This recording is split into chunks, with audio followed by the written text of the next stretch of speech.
কথা কোন ঠিক কিনা? যুবকেরাও স্বপ্ন, এখনকার যুবকেরা তো আপডেট। কথা কোন নাকি আপনারা? আপনাদের এলাকার ছেলেরা ভালো, মাঝে মাঝে দেখবেন মগার মগি বাঘবাকুম পায়রার মতো কলেজ ক্যাম্পাসে বিভিন্ন অলিতে গলিতে পার্কের সিপায় একে অপরকে এমন ভাবে সাইপে ধরে মনে হয় আজরাইল আসলেও ছেড়ে দিবি না। কথা কন, এমন ভাবে চাপিয়ে ধরে। রাগ কইরেন না বাজান। এক যুবক আর যুবতী সাত মাথায় গেছে বগুড়া ফুসকে খাওয়া।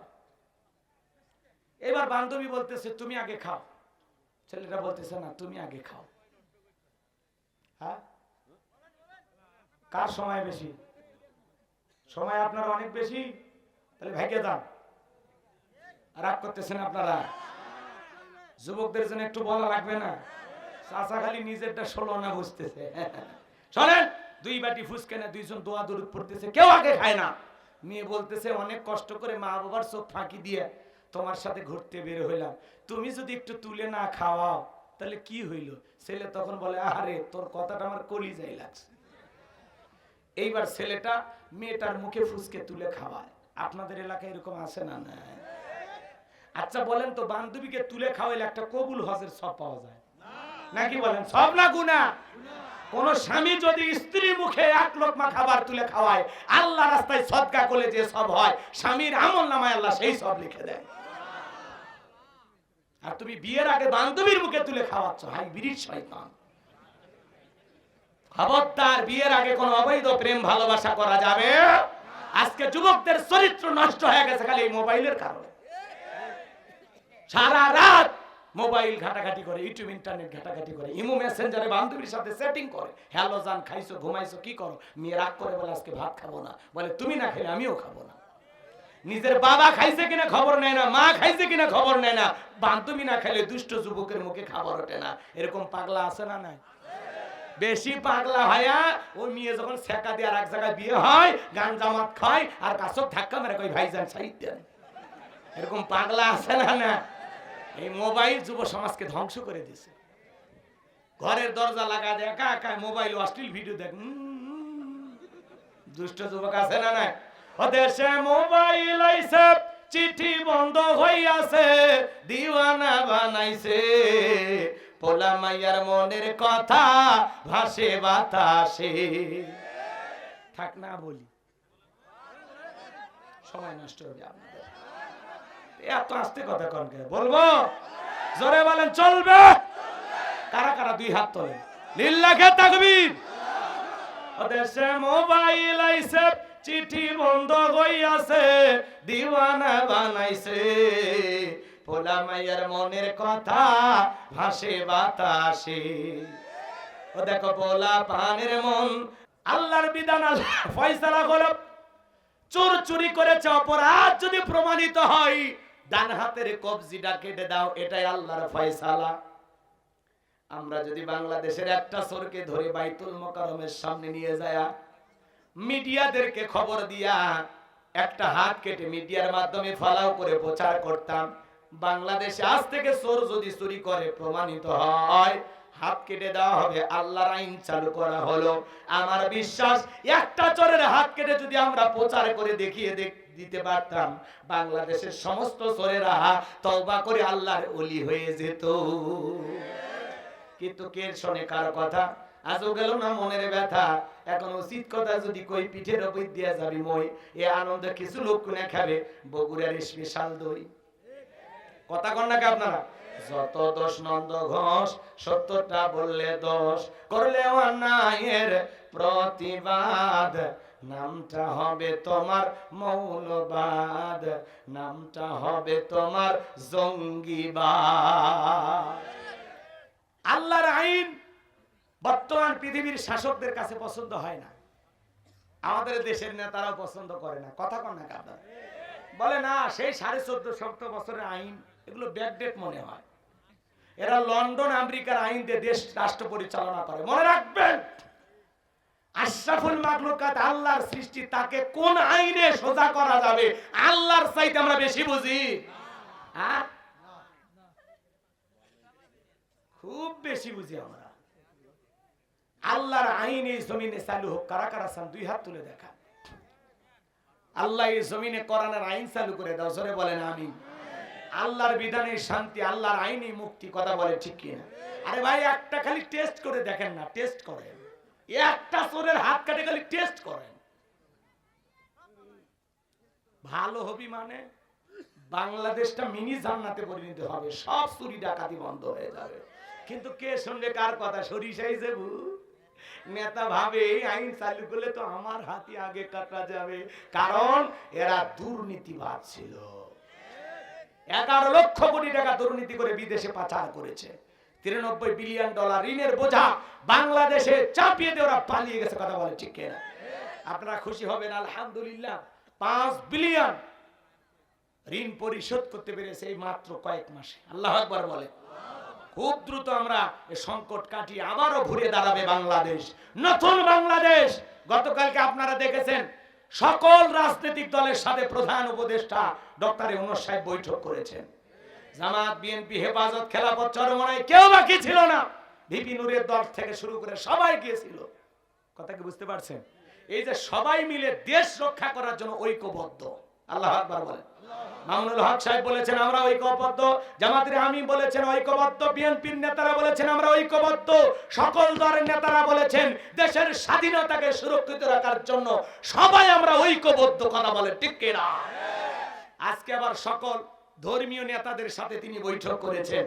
আমাদের প্রিয় শায়েখ আহমদুল্লাহ হাফিজাহুল্লাহ তিনিও সেখানে গিয়েছিলেন এবং তিনি বলেছেন যে আমরা প্রধান উপদেষ্টার সাথে দেখা করে সেখানে চমৎকার কিছু আলোচনা হয়েছে, সেখানে চমৎকার কিছু আলোচনা হয়েছে এবং তিনি বাহিরে বের হয়ে বলেছেন আমরা সবাই ঐক্যবদ্ধ, দেশের শান্তি এবং এই দেশের স্বাধীনতাকে সুরক্ষিত রাখার জন্য আমরা সবাই ঐক্যবদ্ধ এবং সকল ধর্মের অধিকার আমরা নিশ্চিত করব, কথা বলে ঠিক কিনা?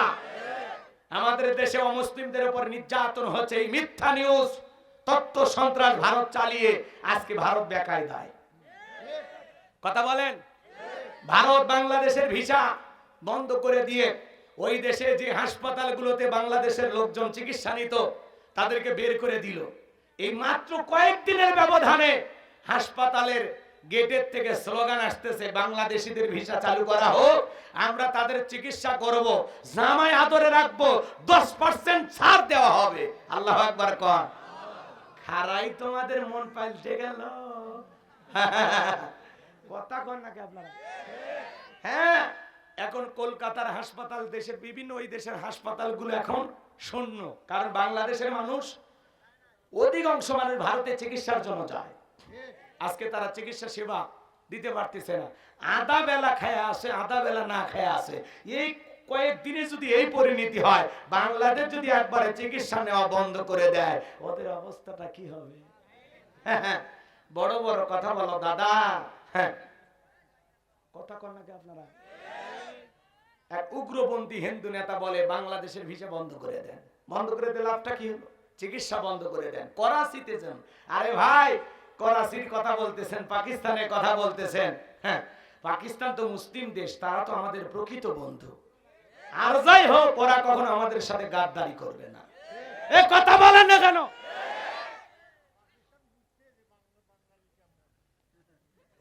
রাগ করতেছেন আপনারা? মুসলমান মুসলমানের প্রকৃত বন্ধু। আমরা যদিও তোমাদেরকে বন্ধু মনে করি, কিন্তু তোমরা ভিতরে ভিতরে আমাদেরকে শত্রু নজরেই দেখো, কথা কোন ঠিক না? এইজন্য ভারতকে বলতে চাই, কারো উস্কানিতে পা দিন না। এখনো সময় আছে, বাংলাদেশের সকল ধর্মের মানুষ আমরা নিরাপদে বসবাস করতেছি, কথা বলে ঠিক কিনা? এদেশের হিন্দু ভাইরাও অলরেডি বিভিন্ন জায়গায় মিছিল, মিটিং, সংবাদ সম্মেলন করে তারা বলতেছে আমরা অনেক ভালো আছি, ভারত মিথ্যা গুজব ছড়ানো থেকে বিরত থাকুক, কথা বলে ঠিক কিনা? আমরা ঐক্যবদ্ধ আছি দেশের স্বাধীনতা রক্ষায়। এই দেশের দিকে কাউকে বাঁকা চোখে তাকানোর সুযোগ আমরা দেব না, কথা বলে ঠিক কিনা? রাগ করতেছেন বাজানো গো আমার? সবাইকে ঐক্যবদ্ধ দেখা যারা ষড়যন্ত্রকারী, ওদের কলিজার পানি শুকা গেছে। আমরা কারো গোলাম না, আমরা মাথা উঁচু করে বাঁচবো। আমরা কোন দেশের কাছে জিম্মি থাকতে চাই না, কথা কর। না ভারত না অন্য কোন দেশ আমরা মাথা উঁচু করে বাঁচবো, কথা বলেন ঠিক কিনা? তোমরা পেঁয়াজ চিনি মরিচ এগুলো বন্ধ করতে চাও, আরে ভাই এগুলো তো আল্লাহর দেয়া রিজিক, আমরা চাইলে আমাদের দেশেও এগুলো ইনশাআল্লাহ তৈরি করতে পারবো। কথা কোন? রাগ করতেছেন? এই কথাগুলো বলাতে অনেকের মন খারাপ হতেও পারে। আমার ভাইয়েরা, লম্বা আমি করব না, তাহলে চুরি বন্ধ করতে লাগবে কার আইন? আমার ভাইয়েরা, বিশ্ব নবী তখন হাত নামায় নিলেন। এইবার জিবরাইল এসে বলে, নবী দোয়া কবুল হবে না, আপনি হাত নামান। নবীজি হাত নামায় নেওয়ার পরে জিবরাইল ডেকে বলে, নবী আপনি সাহাবায়ে কিরামদের মধ্যে ঘোষণা করেন, আপনার সাহাবীদের মধ্যে এমন কেউ কে আছে যে মক্কার মুহাবির আমরের মোকাবেলা করবে? এই কথা শোনার পরে নবী সাহাবায়ে কিরামদেরকে ডেকে বলেন, ও আমার সাহাবীরা তোমরা শোনো, তোমাদের মধ্যে এমন কেউ কে আছো যে মক্কার মুহাবির আমরের মোকাবেলা করবা? নবীর কোন সাহাবী দাঁড়ায় না, হযরত আলী দাঁড়িয়ে গেলেন। বলুন আল্লাহু আকবার। আমার নবী ডেকে বলে, আলী রে, তুমি কি জানো ওই মক্কার মুহাবির আমর এক বেলা খাবার খাই 21 কেজি 3.5 মণ ওজনে তরবারি যুদ্ধ করে, এত বড় বীরের সামনে তুমি কেমনে যাইবে? তুমি বসে পড়ো। হযরত আলী বসে বললেন। নবীজি দ্বিতীয়বার বললেন, আবারও হযরত আলী দাঁড়িয়ে গেছেন। নবীজি তৃতীয়বার বলেছেন, ও আমার সাহাবীরা তোমাদের মধ্যে এমন কেউ কি আছো যে মক্কার মুহাবির আমরের মোকাবেলা করবা? আবারও হযরত আলী দাঁড়িয়ে গেছেন। এইবার নবী দুইটা হাত বাড়া বলে, আলী রে, আলী রে, এত বড় বীরের সামনে যাইতে চাস, তোর কি জানে মায়া দয়া নাই? হযরত আলী ডেকে বলতেছেন, নবী গো, আমার ভিতরের ঈমান বলতেছে ওই আমর আপনার চেহারা দেখার যে ঈমান সত্য ন্যায়ের কথা বলে না, যে ঈমান অন্তরে নাই, যে ঈমান অন্তরে নাই, মুখে ফোটায় কথার কলি, কিভাবে তারে বলো ঈমান বলি, কিভাবে তারে বলো ঈমান বলি? যে ঈমান প্রয়োজনে জ্বলে ওঠে না, যে ঈমান সত্য ন্যায়ের কথা বলে না। জোরে বলেন মারহাবা। আমার ভাইয়েরা, দিল দিয়ে কথাগুলো বুঝবেন বাজান গো। আমার নবী ডেকে বলে, ওসমান তোমার বাড়ি কি তরবারি আছে? বলে, হ্যাঁ আমার বাড়িতে তরবারি আছে। বিশ্ব নবী ডেকে বলে, ওসমান যাও তরবারিটা নিয়ে আসো। হযরত ওসমান তরবারি নিয়ে আসলেন, 27 ইঞ্চি লম্বা। নবীজি হযরত আলীর হাতে দিলেন। হযরত আলী তরবারি পায়ে মারছে দৌড়, দৌড়াইতে দৌড়াইতে আমরের মুখোমুখি হয়ে গেছে বাজান। আমরকে দেখা মাত্রই, হযরত আলীকে দেখা মাত্র আমর ডেকে বলে, কি রে পিচ্চি আলী, তুই কেন আমার সামনে? হযরত আলী বলে, পিচ্চি নাকি পরে বুঝাইতেছি, কথায় আছে ছোট মরিচের ঝাল বেশি। আল্লাহু আকবার বলেন। এইবার হযরত আলী তরবারি দিয়ে দাগ টানছেন, একটা দোয়া পড়তেছেন। এই দোয়া পড়ে বাড়ির চতুর্দিকে ফু দিতে পারলে বড় বড় দুর্ঘটনার হাত থেকে আল্লাহ আপনার পরিবারকে হেফাজত করবেন। এইবার হযরত আলী দাগ টানতেছেন বাজান। দাগটা টানা যখন শেষ হয়ে গেল, তরবারিটা উঁচু করে ডেকে বলে, এ কাফেরের বেটা আমর, তোর যদি সাহস থাকে দাগটা পার হয়ে দেখা, এ আয় আয়। আল্লাহু আকবার বলেন। হযরত আলী তরবারিটা উঁচু করে বলতেছে, এই কাফেরের বেটা আমর, তোর যদি সাহস থাকে দাগটা পার হয়ে নবীজির কাল্লা নিতে যা, এ আয় আয়, খেলা হবে, আয়। আল্লাহু আকবার বলেন না। বাড়িতে ঢুকছে চোর, বাড়িওয়ালা ল্যাংরা, দুইটা পা নাই, কিছু না হোক, যদি খালি জবান দিয়ে আওয়াজ দেয়, কে রে, চোর থাকবি না, ভাগে দৌড় মারবি। একটা আওয়াজেই অনেক কিছু কথা বলে, ঠিক কিনা? হযরত আলী খালি ধমক দিয়েছে, এই আয় আয়, দাগটা পার হয়ে দেখ, আয়। হযরত আলী আর আমর এই জায়গায় বাজা বাজা ভাব, পুরো ঘটনাটাই শুনবেন। কারা কারা একটু দুই হাত তুলে দেখান তো বাজান, লিল্লাহি তাকবীর। হাত নামান বাজান। তাহলে আমি বলেছিলাম 4 জনকে আল্লাহ পাক পুরো পৃথিবীর ক্ষমতা দিয়েছিল। জোরে বলেন কয়জন?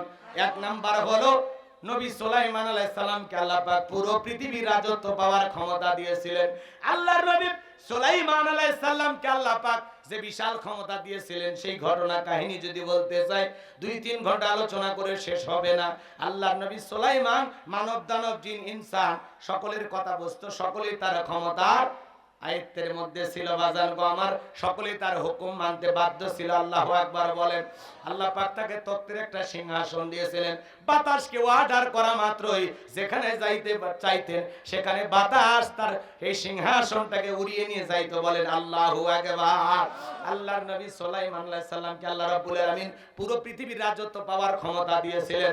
2 নাম্বার হলো বাদশা জুলকারনাইনকে আল্লাহ পাক পুরো পৃথিবীর রাজত্ব পাওয়ার ক্ষমতা দিয়েছিলেন। এই পৃথিবীর জমিনে 1 নয় 2 নয় 1600 বছর আল্লাহ তাআলা তাকে হায়াত দিয়েছিলেন বাজার। পৃথিবী ভ্রমণের জন্য একটা ঘোড়া আল্লাহ তাকে দিয়েছিলেন। এই ঘোড়ায় চড়ে যখন চাবুক মারতো এক এক কদমে হাজার হাজার মাইল রাস্তা পাড়ি দিত। আল্লাহু আকবার বলেন। কষ্ট হয় আপনাদের মনে হয়? আমার ভাইরা, তাহলে দুইজন ইমানদার, একজন নবী সুলাইমান আর একজন বাদশা জুলকারনাইন। যেই বাদশা জুলকারনাইন ইয়াজুজ মাজুজের ঘটনা আপনারা শুনেছেন, বিশাল একটা প্রাচীর নির্মাণ করে দিয়েছিলেন। সেই বাদশার নাম হলো বাদশা জুলকারনাইন। আল্লাহু আকবার বলেন। দিল দিয়ে কথাগুলো বুঝবেন। তাহলে দুইজন ইমানদার আর দুইজন কাফের, এদের মধ্যে একজনের নাম হলো জালেম বাদশা বখতে নাসর, যাকে আল্লাহ রাব্বুল আলামিন পুরো পৃথিবীর রাজত্ব পাওয়ার ক্ষমতা দিয়েছিলেন। ওই জামানায় আল্লাহ রাব্বুল আলামিন তার একজন পয়গাম্বর পাঠিয়েছিলেন। সেই পয়গাম্বরের নাম ছিল দানিয়েল। জোরে বলেন কি নাম? আল্লাহর নবী দানিয়েল সালামকে আল্লাহ পাক ওই জামানায় পাঠিয়েছিলেন। আল্লাহর নবী দানিয়েল সালাম তার কওমের মানুষদেরকে ডেকে বলেন, ইয়া বানি ইসরাঈল আযকুরু নি'মাতিয়াল্লাতী আন'আমতু আলাইকুম ওয়া আন্নী ফাদ্দালতুকুম আলাল আলামিন। আল্লাহ নবী ডেকে বলেন, ও বনি ইসরাঈল উম্মতেরা শোনো, তোমাদের বাপ দাদা চাকর ছিল, কৃতদাস ছিল, গোলাম ছিল। সেই গোলামের জিন্দেগি থেকে আল্লাহ পাক তোমাদেরকে আজাদ করেছেন, মুক্ত করেছেন, স্বাধীন একটা জীবন দিয়েছেন। বিদায় দাম্ভিকতা করো না, এক আল্লাহর ইবাদত করো, আল্লাহ তাআলার কৃতজ্ঞতা আদায় করো। উম্মতরা ডেকে বলে, পয়গম্বর পুরান দিনের গল্প শোনায় লাভ নাই, বাপ দাদা কি করেছিল আমরা জানতে চাই না, আমরা ভালো আছি, আমাদের টাকা পয়সা কোনো কিছুর অভাব নাই। আল্লাহ নবী দানিয়েল ডেকে বলে, শোনো, এখনো সময় আছে, গাছের পূজা করো না, মাছের পূজা করো না, চন্দ্রের পূজা করো না, এক আল্লাহর ইবাদত করো। কিন্তু পয়গম্বরের কোনো কথাই তারা শ্রবণ করলো না। আল্লাহ নবী দানিয়েল সালাম দিনে দাওয়াত দেয়, রাতে দাওয়াত দেয়, সকালে দাওয়াত দেয়, বিকালে দাওয়াত দেয়, কোনো মতে যখন তারা দাওয়াত গ্রহণ করলো না, আল্লাহ নবী দানিয়েল ডেকে বলে, শোনো, কোন জাতির মানুষ, কোন কওমের মানুষ যদি দাম্ভিকতা করে, অহংকার করে, খোদাতুরে হয়ে যায়, ওই জামানার মানুষের উপরে আল্লাহ তাআলা দুই ধরনের আযাব আর গজব পাঠায়। এক নাম্বার হলো আসমান জমিনের আযাব আর গজব দিয়ে আল্লাহ তাদেরকে ধ্বংস করে দেয়, আর না হয় তাদের ভাগ্যে জালেম শাসক পাঠায়া দেয়। দেশের নেতা হবে, এদিক খেয়াল করেন, দেশের জনগণ হবে যেমন, দেশের নেতাও হবে তেমন। অনেকে 12টা পার হয়ে গেছে, এই জন্য দৌড়াচ্ছেন নাকি? হ্যাঁ, অনেকে হয়তো টিকটক দেখে লাফালাফি করে আসে যে একটু হুজুরকে এক নজর দেখে আসে। হুজুরের ওয়াজ আমার মোবাইলে রেকর্ড করা আছে। যাই হোক, কষ্ট পাচ্ছেন আপনারা মনে হয় না? এগুলো আসলে লম্বা সময়ের আলোচনা, এত সময় আপনাদের ধৈর্য কুলাবে না, আমিও আপনাদেরকে কষ্ট দিতে চাই না। এদিক খেয়াল করেন, তাহলে অহংকার করতে নাই, কথা কন না কে? যারা বড় বড় অহংকার করে এদের পতন দেয় কি? এ জোরে বলেন কে? কোটি কোটি টাকার এমপি মন্ত্রীর গাড়িগুলো গ্যারেজে পড়ে আছে, কিন্তু চড়ার মতো মন্ত্রী 5 কোটি 10 কোটি 20 কোটি টাকা দামের গাড়ি পড়ে আছে। কথা কর, ব্যাংকের অ্যাকাউন্টে হাজার হাজার কোটি টাকা আছে, নেতারা আছে, সব ভেঙে গেছে। কথা কোন ঠিক কিনা? মন্ত্রীরা সব কোথায় গেল, এমপিরা সব কোথায় গেল, কোথায় কাদের কাকা, ওদের সারা দেশটা বড় লাগে ফাঁকা ফাঁকা। পালাবো না, পালাবো না, যাই না তাদের দেখা, ওদের সারা দেশটা বড় লাগে ফাঁকা ফাঁকা। আইনে মন্ত্রী আটকে গেল আইনেরই ফাঁকে, দাড়ি সারা দরবেশটারে ভণ্ড ভণ্ড লাগে। শুনেছি ভাই কত নেতা নেত্রী খাইতেছে ভাই ডান্ডা, বিচারপতি কালামানিকের ফাটিয়েছে নাকি আন্ডা। এটা আমার খবর না, মিডিয়ার খবর, কথা বলে ঠিক কিনা? এই বিচারপতি শামসুদ্দিন মানিক আল্লামা সাইদি হুজুরকে মৃত্যুদণ্ডের রায় দিয়েছিল। আমরা বলতে চাই ওই একই ট্রাইব্যুনালে বিচারপতি মানিককেও মৃত্যুদণ্ডের রায় দিতে হবে। এই মাইক পেলে বলতো খেলা হবে, খেলা হবে। আজকে পুরো মাঠ পড়ে আছে, কিন্তু শামীম ওসমানের মতো খেলোয়াড় নাই। যাই হোক বাজান, অনেক কথা বলার ছিল, কিন্তু আপনারা তো শুনবেন না। এত জোর করে বললে লাভটা কি? কষ্ট হয় মনে হয় আপনাদের। আমার ভাইয়েরা, আল্লাহ নবী দানিয়েল ডেকে বলল, শোনো, এখনো সময় আছে, পরিবর্তন হও। কোনো কথা তারা শুনলো না। তখন আল্লাহ পাক তাদের ভাগ্যে জালেম শাসক বখতে নাসরকে পাঠায়া দিল। জালেম বাদশা বখতে নাসর ক্ষমতার চেয়ারে বসার পরে হাজার হাজার মানুষকে জেলখানায় বন্দী করতে লাগলো। জালেমদের স্বভাব হলো অপরাধী বোঝে না, নিরপরাধ বোঝে না, পাইকারি দরে সবাইকে জেলে নেয়। এটা হলো জালেমদের স্বভাব। কথা কি বুঝতে পারতেছেন? এইবার এক নয় দুই নয়, আল্লাহর নবী দানিয়েল আলাইহিস সালাম সহ তার ৭০,০০০ উম্মতকে জেলখানায় বন্দী করলো। নবী মানুষ জেলখানায়। কথা কয় না ভাই? এটা বগুড়া না কোন জেলা? বগুড়া। বগুড়ার মানুষের আওয়াজ এটা। এই ৫ জন ছেলে ভালো বলে কথা করলে তো এত জোরে হয়। আবার কয় একজন ঠিক, সবাই বলা লাগবে। আবার কয় আস্তে রেডি থাকে। লিল্লাহে তাকবীর। তাহলে আল্লাহর নবী জেলখানায়, নবী যদি জেলখানায় যায়, নায়েবে রাসূলের ভূমিকা যারা পালন করবে, আলেম ওলামা যারা এই দুনিয়ার জমিনে হকের আওয়াজ তুলবে, হকের পক্ষে মানুষকে দাওয়াত দিবে, মাঝে মাঝে ষড়যন্ত্র করে তাদেরকেও জেলখানায় ঢুকাইতে পারে। আলেমের জেলখানায় গেলে সম্মান কমে না বাড়ে? রাগ করবেন না, কথাগুলো বুঝবেন, তারপরে চিন্তা ভাবনা করবেন। আল্লামা সাইদি হুজুরকে ৩০০ মহিলা, তিনি নাকি ৩০০ নারীকে ধর্ষণ করছে। এ কথা আপনারা বিশ্বাস করেন? একটা মানুষ ৩০০ জন, এত সহজ কথা কন নাকি আপনারা? এক মহিলাকে আদালতে নিয়ে যা বলা হচ্ছে, এই হুজুর আপনাকে ধর্ষণ করছে, সাইদি হুজুরের সাক্ষী। তখন বলতেছে হ্যাঁ। তো তোমার জন্ম কত সালে? তখন বলতেছে ৭৫ সালে। জন্ম ৭৫ সালে, ধর্ষণ হয়েছে ৭১ সালে। স্বপ্নে মনে হয়। কত বড় মিথ্যাবাদী ছিল। কথা কন, কথা কন।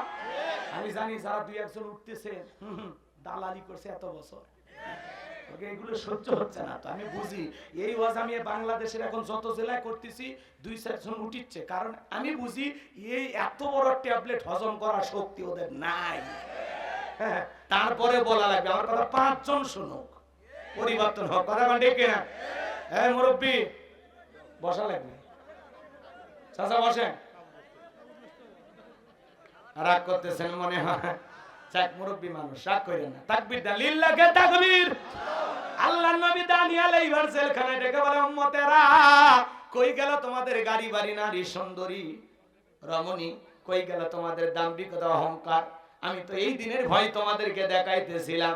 ডেকে বলে, ও পয়গম্বর, আপনার কথা যে দিবালোকের মতো সত্য হবে বুঝতে পারি নাই, এত তাড়াতাড়ি ভুলে যাই বুঝতে পারি নাই। আল্লাহর নবী দানিয়েল ডেকে বলে, এখন তোমাদের সিদ্ধান্ত কি বলো?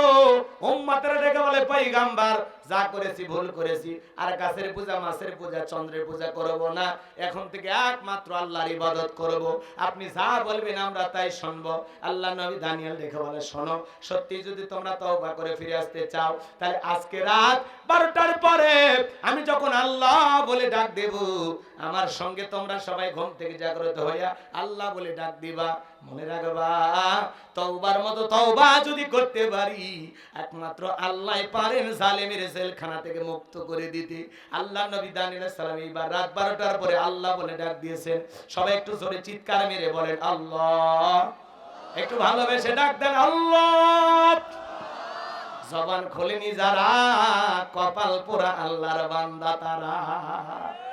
আল্লাহ বলতেও লজ্জা লাগে, এরা নাকি মুসলমান। একটু জোরে ডাক দেন আল্লাহ।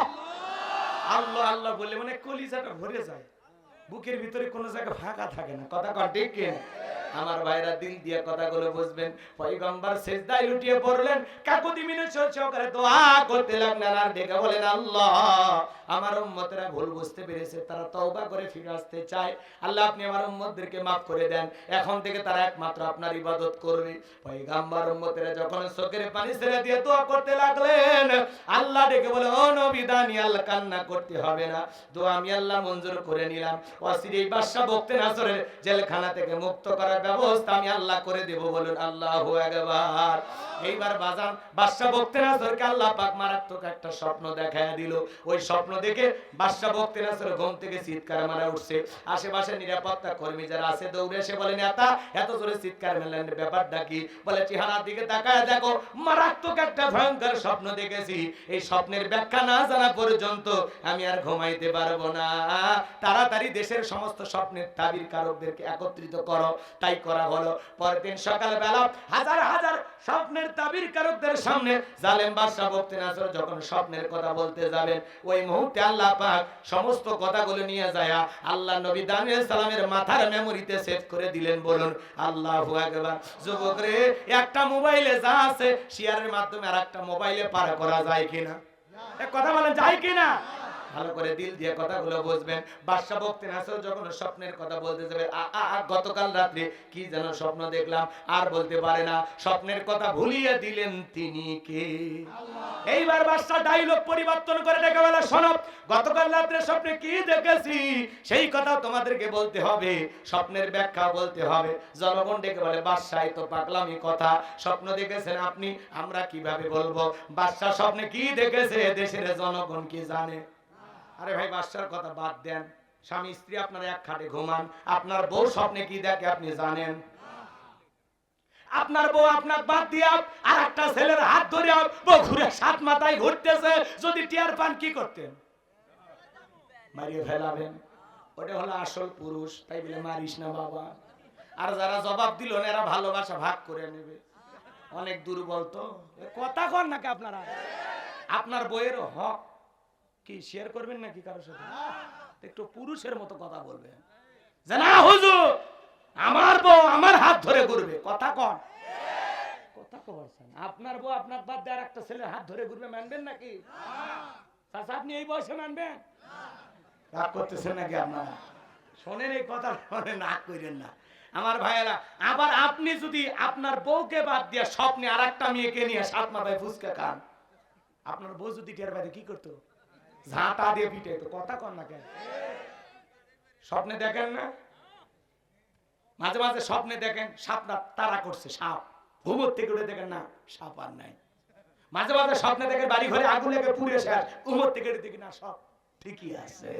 মাঝে মাঝে স্বপ্নে দেখি আমি মারা গেছি, বউ বাচ্চা কান্নাকাটি শুরু করছে, ঘুমোর থেকে উঠে দেখি না বেঁচে আছি। স্বপ্ন তো স্বপ্ন, কথা বলেন ঠিক কি না? যুবকেরা স্বপ্ন দেখে পুরো ঘরে নায়িকাদের ছবি দিয়ে সাজানো, ঘুমানোর আগে ওই নায়িকাদের চেহারা দেখা নফল মনে কর। ঘুমানোর আগে ঘরে ঢুকে একবার করে লাইট দিয়ে নায়িকাদের চেহারার দিকে তাকায় আর বলে, আরে এরকম একটা বউ যদি ভাইতাম কপালটা খুলে যাইতো। কথা কর না কে? এবার ঘুমের ঘরে দেখে ওই নায়িকার বুকের উপর। কথা কন ঠিক কিনা? যুবকেরাও স্বপ্ন, এখনকার যুবকেরা তো আপডেট। কথা কন নাকি আপনারা? আপনাদের এলাকার ছেলেরা ভালো, মাঝে মাঝে দেখবেন মগার মগি বাঘবাকুম পায়রার মতো কলেজ ক্যাম্পাসে বিভিন্ন অলিতে গলিতে পার্কের সিপাই একে অপরকে এমন ভাবে সাইপে ধরে মনে হয় আজরাইল আসলেও ছেড়ে দিবি না। কথা কন, এমন ভাবে চাপিয়ে ধরে। রাগ করেন না বাজান। এক যুবক আর যুবতী সাত মাথায় গেছে বগুড়া ফুসকে খাবার। এবার বান্ধবী বলতেছে তুমি আগে খাও, ছেলেটা বলতেছে না তুমি আগে খাও।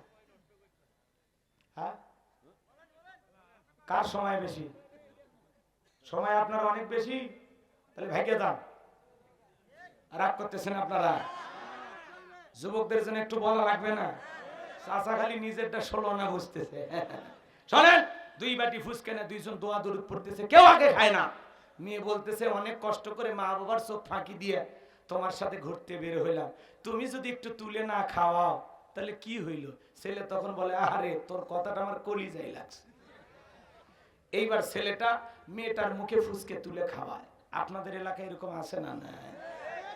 আচ্ছা বলেন তো, বান্ধবীকে তুলে খাওয়াইলে একটা কবুল হজের সব পাওয়া যায় নাকি? বলেন সব না গুনাহ?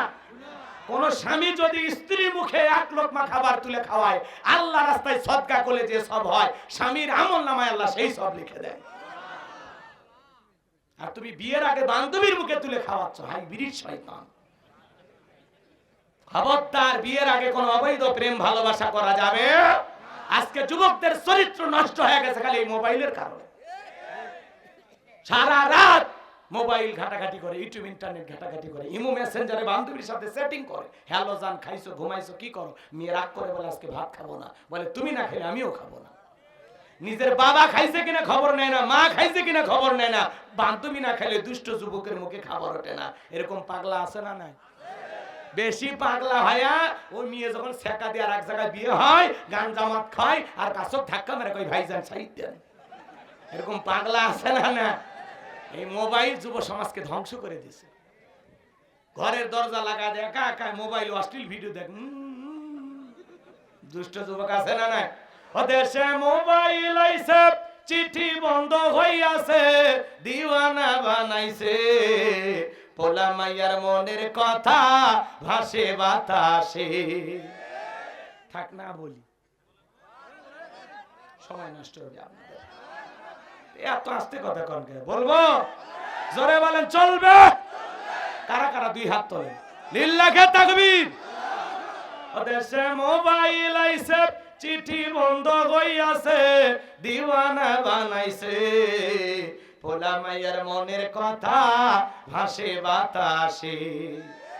ও দেখো পোলা পানের মন বাদা ফেসবুকে এখন মোবাইলে চ্যাটিং কইরা কাটায় সারাক্ষণ। এই মোবাইল পাইয়া দেখো মদনের মাইয়া, এই মোবাইল পাইয়া দেখো মদনের মাইয়া কি কাণ্ড ঘটাইছে, স্বামী সংসার রাইখা নাকি পালাইয়া গেছে। 2 বাচ্চার মা 4 বাচ্চার মা ভেগে যাচ্ছে, কথা কয় না গো। ওদেশে টিকটক আসিয়া সব গেল ভাসিয়া, সিদ্দিক সোরা নায়ক হইছে আইডি খুলিয়া। এই মোবাইলে হাই কি জাদু আছে ভাই, পোলা পান বুঝাছে পড়ালেখা তুইলা রাখছে সপ্তম আকাশে। না, এলাকার ছেলেরা ভালো, বগুড়ার যুবকেরা সব জিন্দা ওলি। রাগ করতেছেন বাজান? এইবার বাদশা ডেকে বলে শোনো, স্বপ্নে কি দেখেছি সেই কথা বলতে হবে, স্বপ্নের ব্যাখ্যাও বলতে হবে। জনগণ ডেকে বলে বাদশা স্বপ্নের কথা বলবেন, আমরা স্বপ্নের ব্যাখ্যা বলবো। কিভাবে আমাদের পক্ষে বলা সম্ভব? জালেম বাদশা বকতে না সর ডেকে বলে কেন তোমরা নাকি গায়েব জানো? বলেন তো বাজান, আল্লাহ সারা দুনিয়ার কোন মানুষ কি গায়েব জানে? যেই ভণ্ড বলবে আমি গায়েব জানি ওরে ধরে নিয়ে যাবেন, আচ্ছা তার অন্ধকার রুমে পিটাইয়া ছেড়ে দেবেন আর বলবেন গায়েবী মার দিলাম, কারো কাছে বলিস না ধ্বংস হয়ে যাবি। আল্লাহ সারা পৃথিবীর কোন মানুষ গায়েব জানে না। এইবার বাজান বাদশাটাকে বলে শোনো, 7 দিনের আলটিমেটাম দিলাম, 7 দিনের মধ্যে স্বপ্নে কি দেখেছি সেই কথা বলতে হবে, স্বপ্নের ব্যাখ্যাও বলতে হবে, না হলে 7 দিন পরে তোমাদেরকে ফাঁসি দিয়ে মারবো। এইবার বাজান গো আমার লোকজন চলে গেল, টেনশনে পড়ে গেল। জেলার যখন জেলখানা দিয়ে ঘুরতেছে, আল্লাহ নবী দানিয়েল দেখে বলে জেলার দেখে মনে হয় টেনশনে আছেন, ব্যাপারটাকে আমার কাছে কইলা বলেন। এইবার জেলার বলল বাদশা স্বপ্নে দেখেছেন কি জানো? আজকে বলতে যাবেন, জনগণের সামনে বলতে পারলেন না। এইবার বাদশা তাদেরকে 7 দিনের সময় বেঁধে দিয়েছে, ওরা না বলতে পারলে ওদেরকে ফাঁসি দিয়ে মারবে।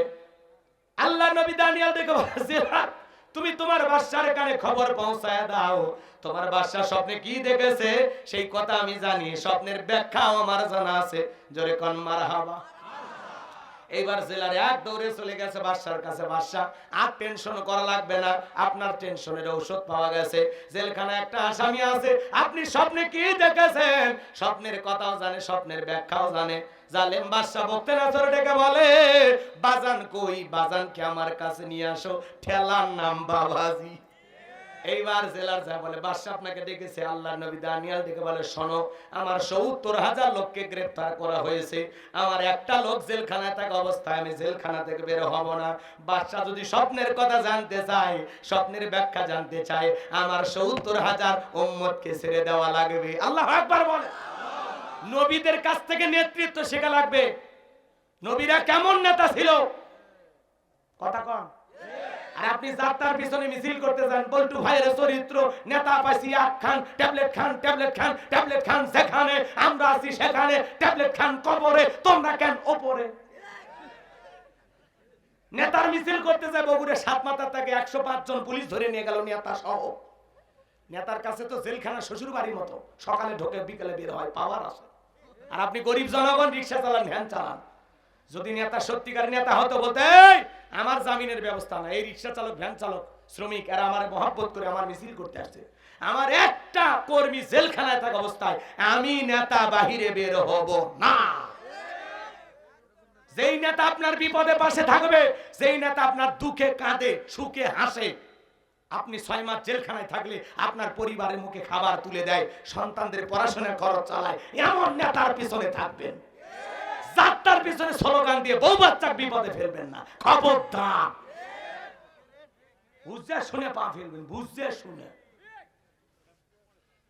কোন নেতা আপনার ভাগ্যের পরিবর্তন করে দেবে না, নিজের পরিশ্রম করেই খাওয়া লাগবে। কথা কয় না, কেউ ভাত তুলে খিলাবে? কাজ না করলে এমনি বিকাশে টাকা ঢুকবে, বোঝা লাগবে। এই জন্য নেতা বুঝে শুনে ধরবেন, নেতা বুঝে শুনে। আচ্ছা আচ্ছা, হ্যাঁ কথা কবার জানা, ওইটা ঠিক। চাচা ঠিকই কথা কয়, খালি আপনার খালি দেখে কিন্তু কথা কয় না। মানে আমাকে দেখে অবাক হয়ে গেছেন আপনারা নাকি? চেহারা কি খুবই খারাপ?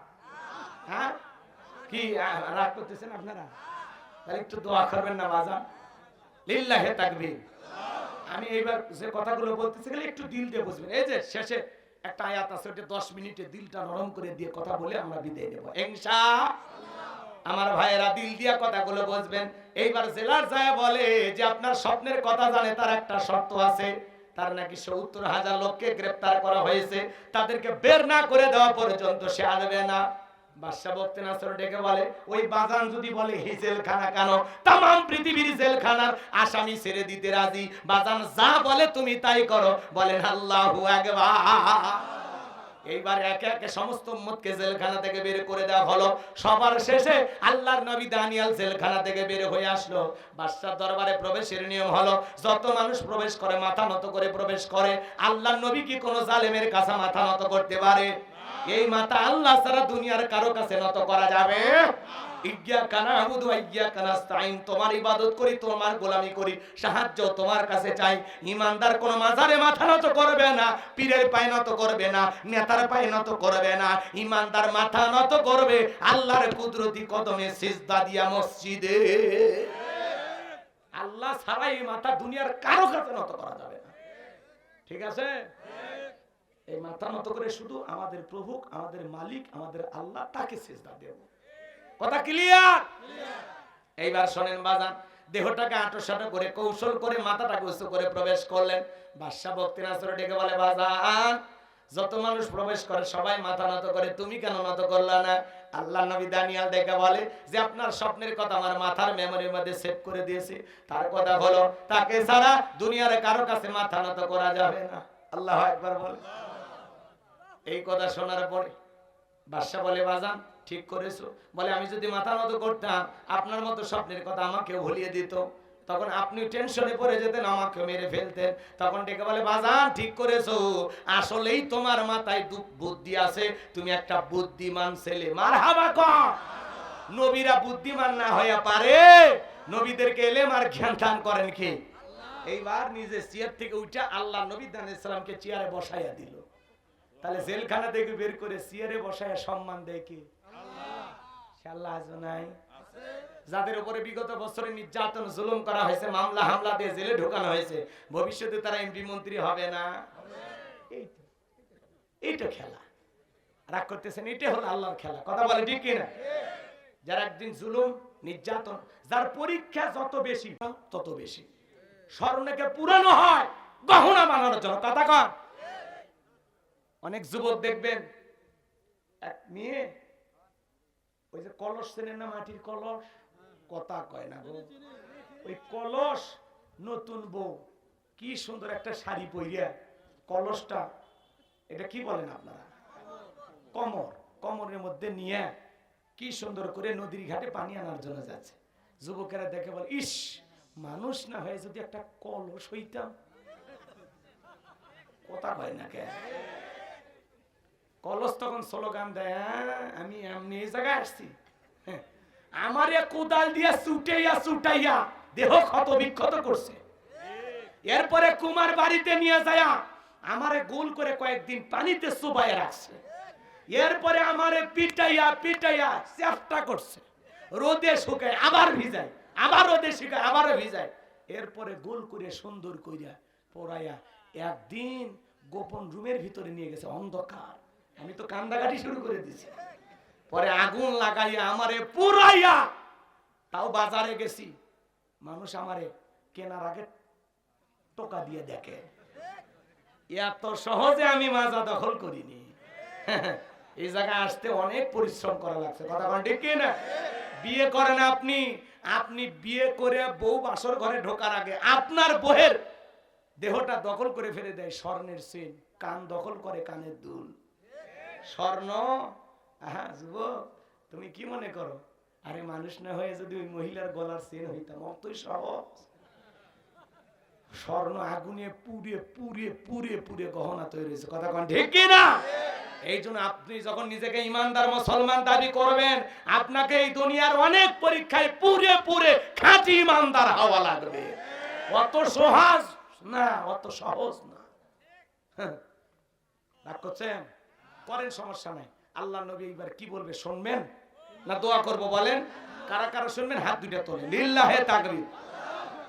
আল্লাহ রাব্বুল আলামিন বলেন, তাবারাকাল্লাযী বিয়াদিহিল মুলকু ওয়া হুয়া আলা কুল্লি শাইইন কাদির।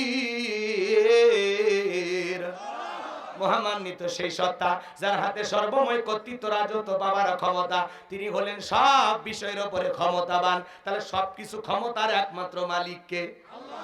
এইবার 2 নাম্বার আয়াত বোঝানোর জন্য কয়েকটা মিনিট কষ্ট হবে আপনাদের।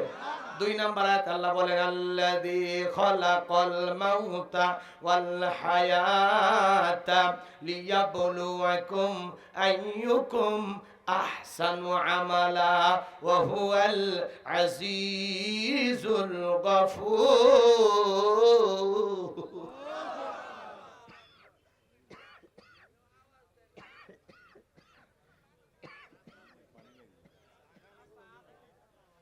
আল্লাহ রাব্বুল আলামিন বলেন, আল্লাযী খলাকাল মাউতা ওয়াল হায়াতা, যিনি সৃষ্টি করেছেন মৃত্যু আর জীবন, লিয়াবলুয়াকুম আইয়ুকুম আহসানু আমালা। আমার আল্লাহ ডেকে বলেন, আমি পরীক্ষা করে দেখব আমলের দিক দিয়ে কার আমল কত বেশি সুন্দর। যার আমল ভালো তার আখিরাত ভালো। আল্লাহু আকবার বলেন। আমল সুন্দর হওয়া লাগবে। এদিকে এদিকে যুবক গল্প করো কেন? আমার কথা শোনো বাবা। লিয়াবলুয়াকুম আইয়ুকুম আহসানু আমালা। আল্লাহ বলে আমি পরীক্ষা করে দেখব আমলের দিক দিয়ে কার আমল কত বেশি উত্তম। দুনিয়াটা পরীক্ষার জায়গা, কথা কি বোঝেন? যার আমল যত বেশি ভালো তার আখিরাত তত বেশি ভালো, যার আমল খারাপ তার আখিরাত বরবাদ। আল্লাহ রাসূল বলেছেন, বিশ্ব নবী বলেন, ক্বালা রাসূলুল্লাহি সাল্লাল্লাহু আলাইহি ওয়াসাল্লাম, ইন্নামাল কুবরু রাউযাতুম মিন রিয়াদিল জান্নাহ আও হুফরাতুম মিন হুফারিন নার। রাহু তিরমিজি শরীফের হাদিস। বিশ্বনবী বলেন, যে ব্যক্তির আমল ভালো মৃত্যুর সঙ্গে সঙ্গে আল্লাহ তার কবর জান্নাতের বাগান বানায় দিবেন, বলেন সুবহানাল্লাহ। ওই যে ওই ব্যক্তির কবর কেন জান্নাতের বাগান হয়েছে শুনবেন না? হযরত আলী আর আমর মনে আছে? আর বাদশার কথা মনে আছে? 3টার মধ্যে দেখি কয়টা বলা যায়? রাগ করতেছেন? বাজান গো আমার, দিল দিয়ে কথাগুলো বোঝার চেষ্টা করবেন। আল্লাহ রাসূল বলেছেন, আও হুফরাতুম মিন হুফারিন নার, যার আমল খারাপ মৃত্যুর সঙ্গে সঙ্গে তার কবরটা হবে জাহান্নামের আগুনের গর্ত। আমার নবী যে এক জায়গায় বসা, জিবরাইল এসে বলে, নবী এই মুহূর্তে একটা আওয়াজ হইল, আপনি কি শুনতে পাইছেন? আমার নবী বলে, হ্যাঁ আমি শুনতে পেয়েছি। জিবরাইল বলেন, নবী গো, আজ থেকে 70 বছর আগে আল্লাহ পাক জাহান্নামের গর্তের মুখে একটা পাথর ছেড়ে দিয়েছিল।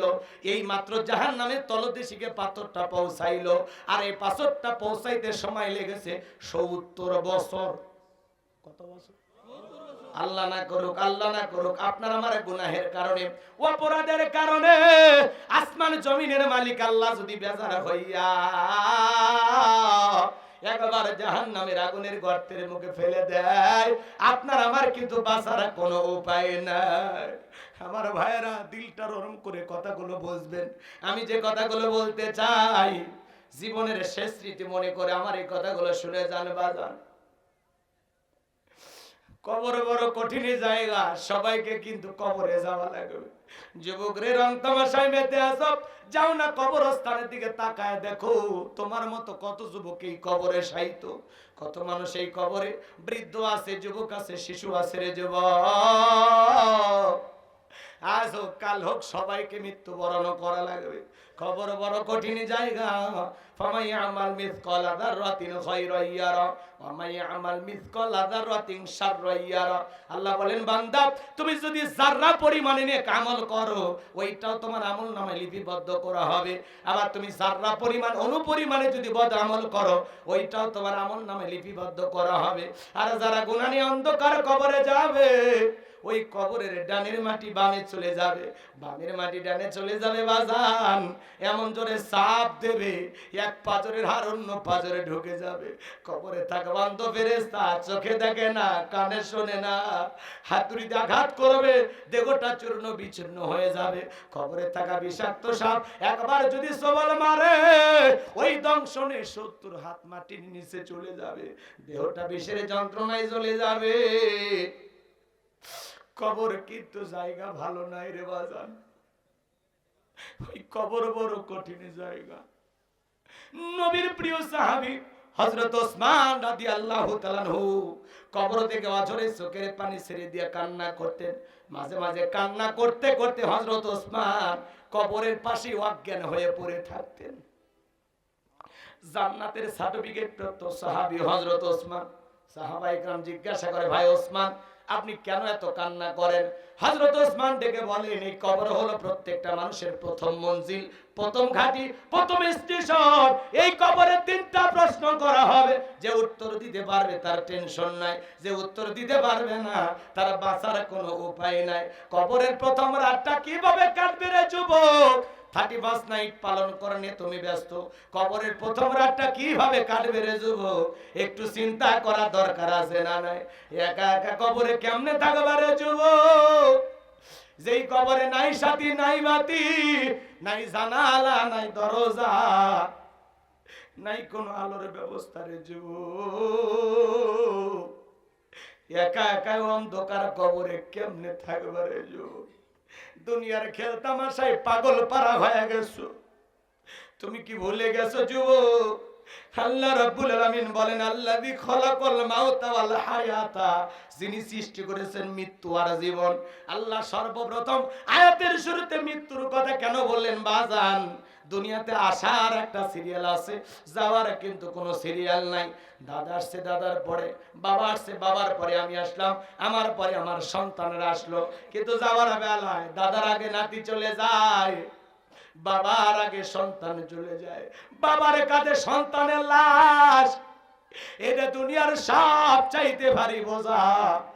আজও মুগ্ধর বাবার চোখের পানি বন্ধ হয় নাই, শহীদ আবু সাইদের বাবার চোখের পানি বন্ধ হয় নাই, ইয়ামিনের বাবার চোখের পানি বন্ধ হয় নাই। যারা সন্তান হারিয়েছে তারাই জানে যন্ত্রণা কারে বলে। কথা বলেন ঠিক কি না? আবার ভাইয়েরা, আল্লাহ আয়াতের শুরুতে বলেন, আল্লাযী খলাকাল মাউতা ওয়াল হায়াতা, যিনি সৃষ্টি করেছেন মৃত্যু আর জীবন। সর্বপ্রথম আল্লাহ মৃত্যুর কথা বলেছেন। যুবক রে, একটা সন্তান দুনিয়াতে আসবে 9 মাস 10 মাস আগে খবর পাওয়া যায়, কিন্তু একটা মানুষ বিদায় নেবে 9 সেকেন্ড আগেও জানা যায় না কার কখন মৃত্যু হবে। আল্লাহ বলেন, কুল্লু নাফসিন যায়িকাতুল মাউত, প্রত্যেক প্রাণীকেই মৃত্যুর স্বাদ গ্রহণ করা লাগবে। হে যুবক, বেঁচে আছি এটাই অস্বাভাবিক, মৃত্যু হবে এটাই স্বাভাবিক। সকল ধর্মের মানুষ বিশ্বাস করে জন্ম হয়েছে, মৃত্যু একদিন হবে। মৃত্যু হলো চিরন্তন সত্য কথা। এই মৃত্যুর স্বাদ হলো 2 প্রকারের। মিষ্টি খাইলে যেমন মিঠা লাগে, নিম পাতা খাইলে তিতা লাগে। যারা ঈমানদার নেক আমল করবে, আল্লাহর প্রিয় মুমিন মুত্তাকি বান্দা হবে, তারা দুনিয়ার জমিন থেকে বিদায় নিয়ে যাবে। এ বাজার, মায়ের কোলে শিশুটা যেমন দুধ পান করতে করতে ঘুমের মধ্যে চলে যায়, যারা ঈমানদার তারা তেমনি ভাবে বিদায় নেবে, টেরও পাবে না। বলুন সুবহানাল্লাহ। কিন্তু যারা নাফরমান, আল্লাহর অবাধ্য গোলাম, যারা বলে খাও দাও ফুর্তি করো, দুনিয়াটা মস্ত বড়, দুনিয়ার রং তামাশায় মেতে থাকে, শয়তান যাদেরকে মিসগাইড করেছে, ভুল পথে পরিচালিত করেছে, যারা দুনিয়ায় পাগল পারা হয়ে গেছে, গুনাহের সাগরে হাবুডুবু খাইতেছে, ওই মানুষগুলো মৃত্যুর সময় দেখবেন চোখ চোখগুলো বড় বড় করে দেয়, পেশাব পায়খানা করে দেয়, বাজান গো গালি দিতে দিতে মারা যায়। কত মানুষ মৃত্যুর 6 মাস আগে জবানটা বন্ধ হয়ে যায়। সন্তানেরা শরবত বানায়া মুখের ভিতরে তুলে দেয়, খাওয়ার শক্তি থাকে না, গলসি বেবে পড়ে যা। যুবক রে, আজ হোক কাল হোক আমাদের সবাইকে দুনিয়ার সফর শেষ করা লাগবে, সবাইকে মৃত্যুর স্বাদ গ্রহণ করা লাগবে। মৃত্যু বড় কঠিন। আল্লাহর নবী ইদ্রিস আলাইহিস সালামকে জিজ্ঞাসা করা হয়েছিল, মৃত্যুর যন্ত্রণা আপনার কাছে কেমন মনে হয়?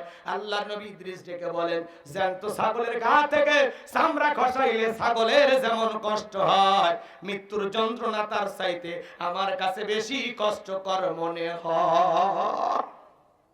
আপনার আমার প্রিয় নবী ইন্তিকালের সময়, নবীজি আমার অসুস্থ, দুনিয়া থেকে বিদায় নিয়ে চলে যাবেন।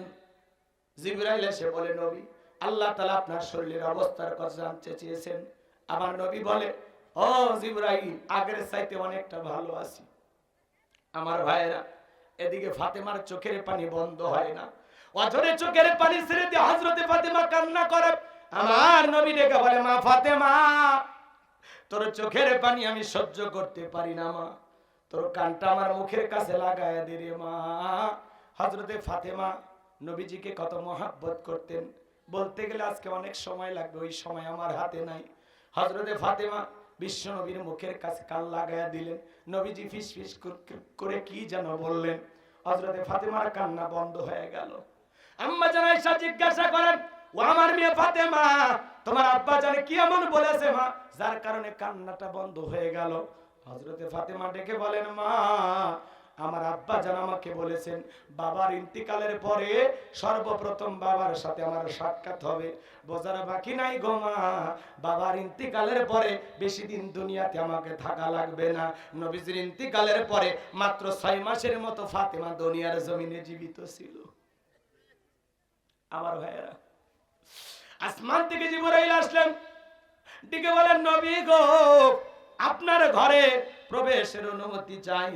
তবে আসমান থেকে আজকে আমি একা আসি নাই, আমার সাথে আরেকজন ফেরেশতা এসেছেন, যার নাম হলো মালাকুল মউত। দুনিয়ার কারো বাড়িতে ঢোকার অনুমতি নাই না গো নবী, কিন্তু আপনার অনুমতির অপেক্ষায় আমরা দাঁড়িয়ে আছি। নবীজি অনুমতি দিলেন, মালাকুল মউত বিশ্ব নবীর কাছে পৌঁছে গেলেন। আমার নবীজিকে সালাম দিলেন, আসসালামু আলাইকুম ইয়া রাসূলুল্লাহ ইয়া হাবিবাল্লাহ হুজুর। নবীজি সালামের জবাব দিলেন। মালাকুল মউত ডেকে বলেন, নবী, আপনি যদি অনুমতি দেন তাহলে আপনার জানটা আমি কবজ করব। আপনি যদি অনুমতি না দেন গো নবী, আমার আল্লাহ বলেছেন, আমার বন্ধু অনুমতি না দিলে রে মালাকুল মউত 1 সেকেন্ড দেরি করবি না, যতদিন মনে চায় আমার বন্ধু ততদিন দুনিয়াতে থাকবে। সুবহানাল্লাহ বলেন। আমার ভাইয়েরা, জিবরাইল বলেন, নবী, আল্লাহ তাআলা আপনার দিদারের ইন্তজাম করতেছেন। আমার নবী ডেকে বলে, মালাকুল মউত, আজকে যদি আমি তোমারে ফেরাইয়া দেই, আর কি কোনোদিন আমার কাছে আসবা না? বলে, আল্লাহ তাআলা যেদিন অর্ডার দিবেন আবারও আমি সেই দিন আসবো। আমার নবী ডেকে বলে, মালাকুল মউত, আর আসতে হবে না, তুমি তোমার দায়িত্ব পালন করতে পারো।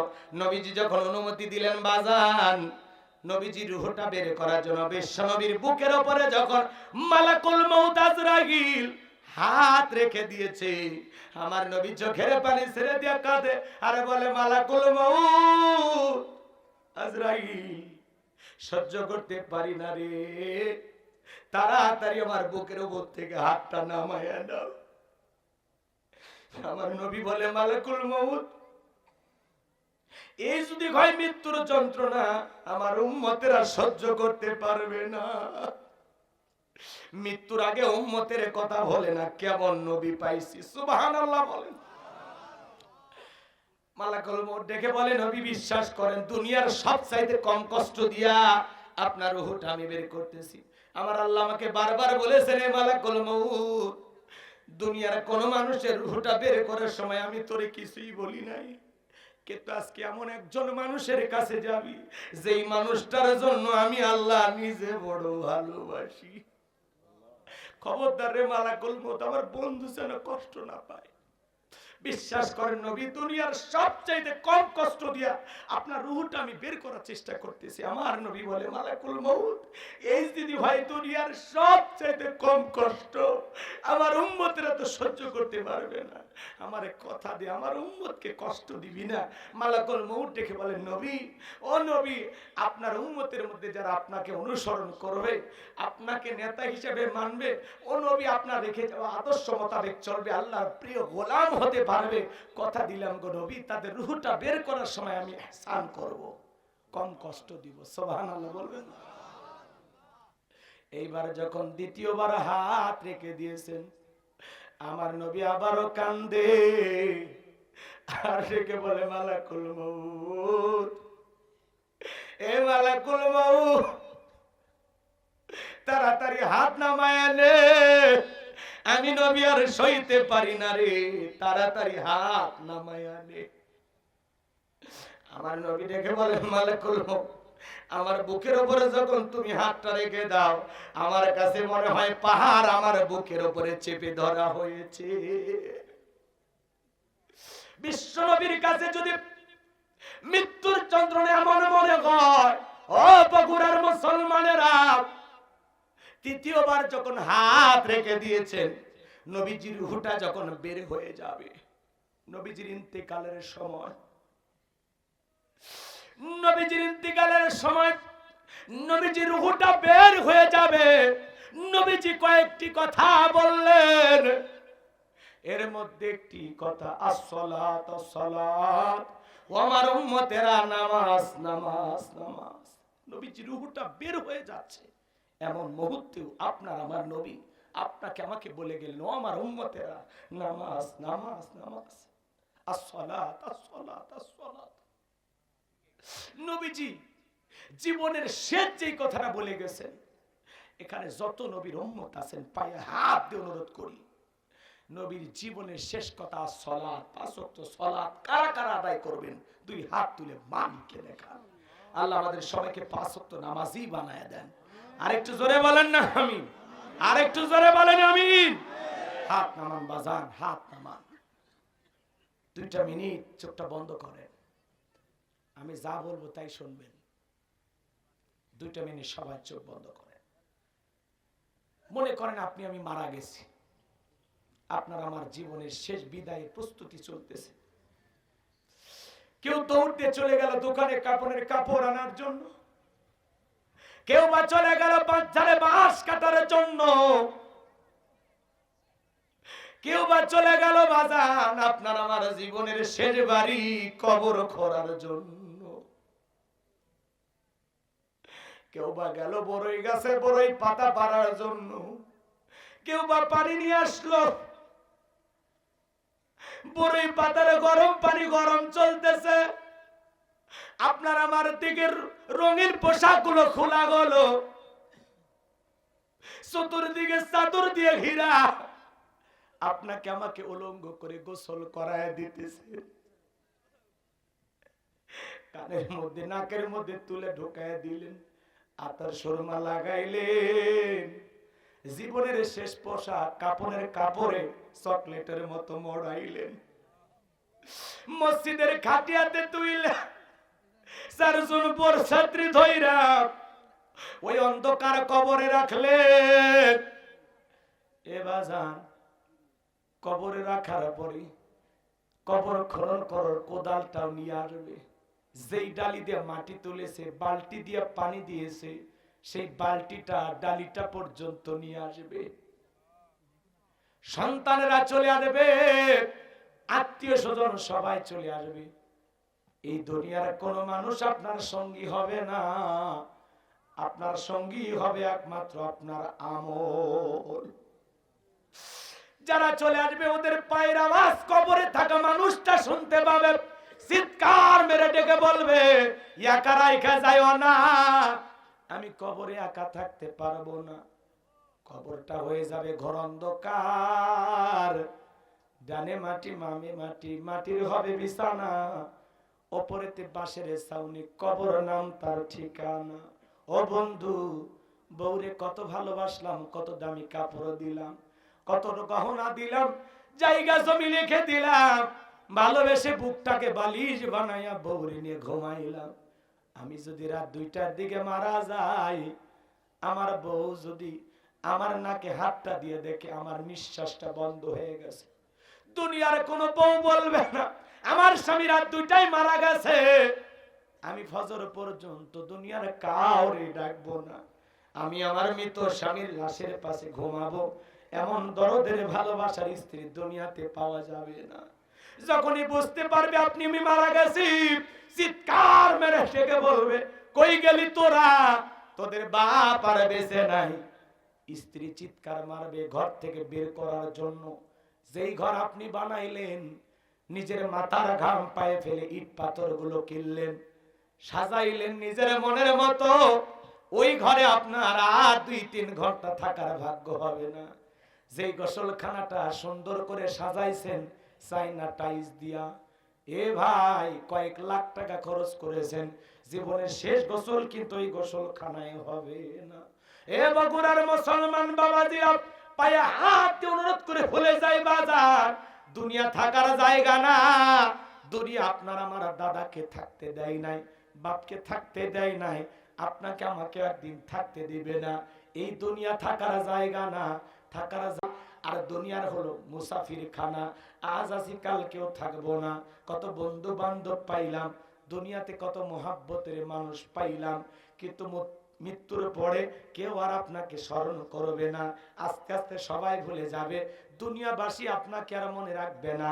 এই জন্য আল্লাহ বলেন, বাল তুসিরুনাল হায়াতাদ দুনিয়া ওয়াল আখিরাতু খায়রুম ওয়া বাকা।